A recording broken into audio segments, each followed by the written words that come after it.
எல்லோருக்கும் வணக்கங்க. நம்ம நெல்லிக்காய் சாப்பிட்டு தண்ணி குடிக்கும்போது பார்த்திங்கன்னா, அவ்வளோ டேஸ்ட்டாக இருக்கும். நம்ம அதுக்கப்புறம் என்ன சாப்பிட்டாலுமே. ஒவ்வொரு வாய் சாதத்துக்கும் அதேமாரி டேஸ்ட்டாக இருந்தால் எப்படி இருக்குங்க? இந்த அளவுக்கு சுவையும் ஆரோக்கியம் நிறைந்த ஒரு புதினா நெல்லிக்காய் ரசம் வந்து இன்றைக்கி எப்படி வைக்கலான்னு பார்க்கலாங்க. கடாய் காஞ்சதும் 1 ஸ்பூன் எண்ணெய் ஊற்றிக்கலாங்க. எண்ணெய் காஞ்சதும் 1/2 டீஸ்பூன் கடுகு சேர்த்துக்கலாங்க. ஒரு தக்காளி கட் பண்ணி வச்சுருக்கேங்க. கடுகு பொரிஞ்சதும் அதே இது கூட சேர்த்துக்கலாங்க. கால் உப்பு மட்டும் போட்டுக்கலாங்க. கொஞ்சமாக மஞ்சள் தூள் சேர்த்துக்கலாங்க. இப்போ தக்காளி சீக்கிரமாக நமக்கு வதங்கி கிடைக்குங்க.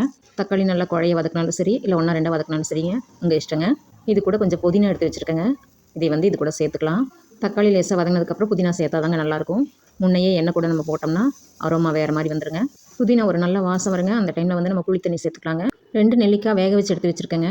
நீங்கள் இட்லி சுடும்போது இட்லி பானையில் வச்சிங்கன்னா ஈஸியாக இருக்கும். இல்லை எந்த மோடில் வேக வச்சு எடுத்தாலுமே பரவாயில்லைங்க. அதை மேஷ் பண்ணி எடுத்துக்கிட்டாலும் சரி, நான் மிக்சியில் அரைச்சி எடுத்து கலந்துட்டேங்க. நெல்லிக்காயோட துவர்ப்பு, புளியோட புளிப்பு, தக்காளியோட சுவை இதெல்லாம் டேஸ்ட் பண்ணி பார்த்துட்டு வேணுங்கிற அளவுக்கு நம்ம தண்ணி சேர்த்துக்கலாங்க. அதில் கொஞ்சமாக பெருங்காயத்தூள் சேர்த்துக்கலாங்க. தேவையான அளவுக்கு நம்ம இப்போ உப்பு சேர்த்துக்கலாங்க. நல்லா கலந்து விட்டுக்கலாம். ரசம் நுர கட்டுறக்க ஆரம்பிச்சிருச்சுங்க. சீரக மிளகு, பூண்டு, 2 வரமிளகாய் இதெல்லாம் தட்டி வச்சுருக்கேங்க. கருவேப்பிலை கூட சேர்த்து அது இது கூட சேர்த்துக்கலாங்க.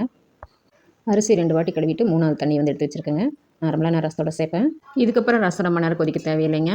இறக்கி மூடி வச்சிடலாம். அறுசுவை உணவில் ஒரு சுவை மிஸ்ஸிங். இனிப்பு. துவர்ப்புக்கு அருமையான நெல்லிக்காய் புதினா ரசங்க. கசப்புக்கு சுண்டைக்காய் வற்றல்.